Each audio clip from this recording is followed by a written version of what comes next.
Hi, good morning. So, today is Sunday. Ayan. So, nabanggit nga ni Jamie kahapon.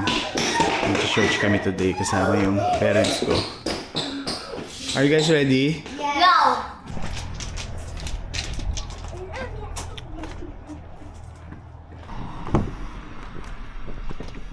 Go.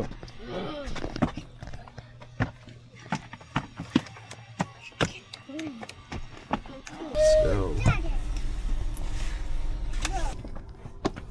Yan, so nandito na kami sa church. Pero for now, ito, ang naiba lang, dito kami nag-park sa malapit na sa church. Kasi before, usually doon kami nag-park na sa malapit sa exit. Para pagkatapos, yun, mabilis kaming makakalabas. Punta mga kami sa church. You guys wanna try the... Ayan, so tapos na kami mag-church. Kaya lang, yun lang. Ito, mahirapan kami lumabas dahil marami ng sasakyan. Ay ba? Ah, okay. Do we have to drink that? Mas gusto mo yung Ricola? Kasi Mommy, does it drink? Yeah. Halls?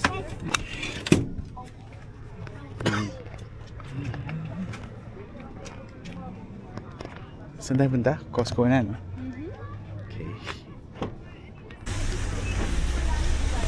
Ayan, so nandito na kami sa Costco sa may Dundas. Huh? Here! Where's mommy? Oh, there? Yeah. Hey, babies! Here. Ayan, so mabibili na natin yung potato salad ni mami. Thank you. Kasi si mami yan, tumatakas yan kapag gabi. Kapag nagugutom. Kumukuha ng potato salad sa ref. So actually siya lang yung nakaubos eh. Ano? Nagustuhan ko yung lasa. Mukha nga eh. Ikaw mami nakaubos ng potato salad eh. So bili tayo ngayon. Ano, kain ba muna tayo? Kain muna kami ng pizza. Ayan, so andyan muna si mami sa accessible na chair. Ano bibili natin? Pizza hotdog? Pizza hotdog. Daddy sama daw. Huh? Sarap ba? Ang dami ko kasi nilagay. Hindi ako naglalagay niyang color green. Ano yung nalagay? Sorry. Sabi ko. Hindi, okay lang. Hayaan mo na. Yan, so nauna na kami rito. Dahil si daddy ko hindi pa tapos kumain. Susunod na lang daw siya. And then si Sky nagpaiwan na lang din. Pero yan, online sila. Magkalaro sila sa iPad nila. Ikaw ba? Ano mabibili natin today? Itlog, potato salad, ano pa? Wala naman masyado eh, no? Wala naman. Pag may nakita lang. Pag may nakita lang. Yan pa lang yung nabibili namin. Pero ito, muna si Jamie ng orange. Kasi favorite din nila na mami yan. Aside from dun sa, ano nga, yung sa potato. And ngayon, ayan, yung watermelon, naka-sale siya from $14.99. $11.99 na lang. Ano ba, gusto mo kumuha? Isa lang. Pwede. Kahit ano naman dyan, hindi na natin kakatokin. Kaya nga eh. Kaya every time na bumibili ako rito, ang naalala ko si Kuya Ali. Sabi niya, yun nga, basta sa Costco daw, matatamis daw yung watermelon. Ayan, so, kuha kami isa. Minsan lang kasi mag-sale to eh. Ayan, so dito na tayo. Yan yung favorite ni Mami. Kasi bihira lang din kami bumili nito. Pero bago sila dumating, bumili kami para pang merienda. Pero bihira nga kami bumibili niyan dahil hindi namin nauubos kaagad. Kaya minsan nasisira. Pero si Mami biglang naubos niya. Ano? Labas ako ulit. Babalik ko. Pasok wala ako ulit. Bakit? Tubig sa loob. Malamig sa loob? Kasi ba't ganyan yung suot mo? I feel cold down here. Gutom ka? Hindi. Gusto ko lang ng freebies. Pipino? You wanna try? That's cucumber. Yeah. Let me know if it's good. Sarap.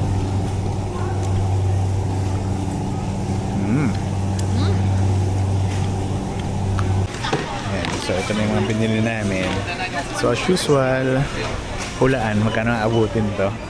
Mga 200. Magkano? 186. 186. Tapos na kami mag-Costco. Pero si Jamie, Yun, naglakad lang sandali papunta dun sa Walmart dahil meron siyang kailangan bilhin. Pero ito, pumunta na tayo sa sakyan and then after this, uwi na tayo sa bahay. Ang galing mo talaga. Bakit? Sumakta kayo, ganun. Oo, nakita mo agad kami. Ano, nakabili ka? Yes. Nasaan na? Now we have picture of coyote. Ano yan? Ricola. Ano flavor? Honey lemon with Hindi ko alam ang tawag doon sa herb na yun. Ito ba yung dinig sa akin? Hindi siya parehang pareho, pero yan yung mas marami. Okay, tara. Ayan, so nandito na tayo sa bahay. And nahiwa na rin natin yung binili natin na watermelon. Oh, ano to? Ano yan? Ito ang asawa ko. Anong gagawa mo? Wala mo! Nakita ko na eh. Yan yung sasama yung kwek-kwek. Talaga ah. Natin! Kung maging Hindi natin successful masarap. ako. Hindi, pero paano yung sauce niyan? Gagawin ka pa lang. Okay, manong sauce. Tingnan natin kung makukuha mo yung lasa ng manong sauce. And kanina nga, yung mami ko, pag uwi pa lang, binuksan niya na kagad yung tawag dito? Yung potato salad. Kasi actually ito, natikman ko to before, kilapat. Yan. Siguro mag-ubos lang tayo ng mga tira-tira. Dahil ito pa nga, ito yung binreakfast nila kanina. And then ito yung binili namin sa TNT. Tapos meron pa ba tayong ibang tira sa ref? Yes! Yung Ano pa? yung pasta kagabi. Nga pala. So maya kain na kami. And ito pala, I forgot to mention na ito, kami na dalawang Jamie, kinain namin to kaninang umaga for breakfast. So itong gourmet tuyo, bigay ni Mr. and Mrs. Policar. So ma'am and sir, salamat po dito sa tuyo. And then yung dilis ba yun? Ano? Yung dilis, yung kinain natin the other day. Yung spicy. Yes! Yung crispy dilis. Oo. Sarap din. Nung pagkabigay nila, Ubus na agad. ubus agad. Kasi yun din yung kinikrave Pag-uwi ko. namin sa bahay, ha? Kinikrave ko din kasi yun. Okay. So, ito na yung update. Ito yung kwek-kwek. Saan yung Malapit sauce? na yung sauce. Ayan na. Malapit na ba yung We're parang just waiting konti? for it to boil. Ina-try ko lang muna eh. Konti lang. Mamaya sabihin mo na naman madami ako. Eh, kaya lang ang daming kwek-kwek. Tapos ang konti ng Try ko sauce. lang muna kung okay to. Kung Okay. okay, di gawa tayo ulit. Sige. Update namin kayo mamaya kung masarap. pag hindi masarap, Huwag na update. Ready na? Yes! Ayan, yung sauce ni Jamie. So, tikman natin kung masarap. Sky and Enzo, Mommy cooked something different today. What? Come on, try it. So, tikman na natin. Kailangan ba ng suka? Hindi naman. Manong sauce ka na eh. Manong sauce ba talaga to? Hindi. Hindi. Manong sauce. Jamie's manang sauce. Manang Jamie's sauce. So, tikman natin. Init. Init! Sarap. Totoo? Di ba kayo naloko? Oh. Totoo. Yay! So, damihan ka ng manong sauce. Did you taste it? Enzo? Is it good? Chopstick yung Ice cream again. Yes. Lifesavers. One for you. So habang kumakain ako ng kwek-kwek, ayan, pinapapraktisan ako. Baka high blood ka na. Kaya nga eh. No, you have it. No, you have it. Time check, 8:40 p.m. So, tapos na magluto si Jamie. Ito, Chai sauce gumawa ko. pala siya ng aside from dun sa manong sauce niya, ito, Nirequest kasi ni Sarah. na suka yung gusto niyang sausawan. Pero kulang yung ingredient niya. So, for the past 2 videos nga namin, so mga pinag-usapan nga namin is about OINP, but that doesn't mean na hindi kami nag-explore ng ibang pathway. Kaya lang namin nagawa yung video na yun kasi yun nga, meron nga recent update. And of course, as of now, yun pa rin yung primary na pathway sa pag-chase namin ng PR namin. And ito si Jamie, ikaw may masasabi ka ba? Kala sasabihin mo sa journey natin towards our Maple Leaf dream. Yes!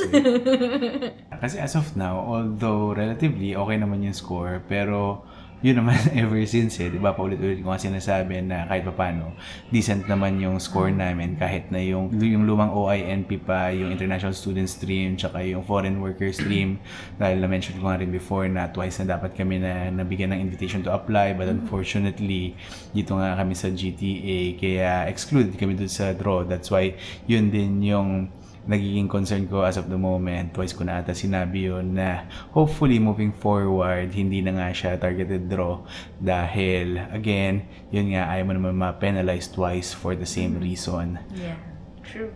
Meron din nagsasabi na possibly targeted draw pa rin siya. Yeah. So let's just pray and yun, pag-pray lang natin, pagkatiwala na lang natin kay God kung ano yung gusto niyang mangyari sa life natin. Ano nga, natatawa nga ako kanina dahil for so long, parang wala na ako masyado nakita na nababash sa atin.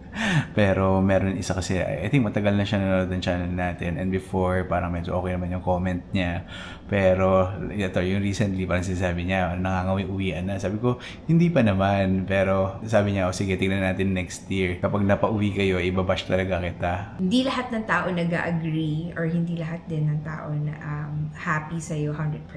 Pero that's life, ganun talaga yung buhay. So yun nga, kaya may na-hide na naman tayo dito sa channel natin. When I say naman na hinide, hindi ko naman intention na hindi ipakita sa inyo kung anong comment niya. But rather, hinide ko siya para mas maging tahimik yung buhay namin for your own peace. Pero may mga nakita nga rin kami na nagko-comment on na encourage na nga lang kami na mag-stay dito sa Ontario or dito sa GTA.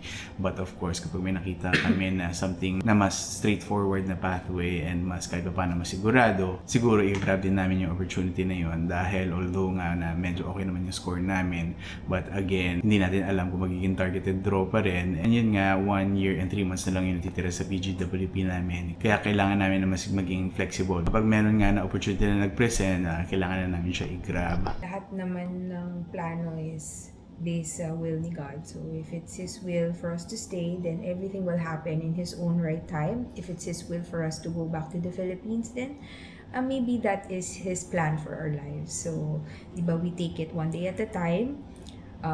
We take it one day at a time, but we do not stop doing things na we're expected to do.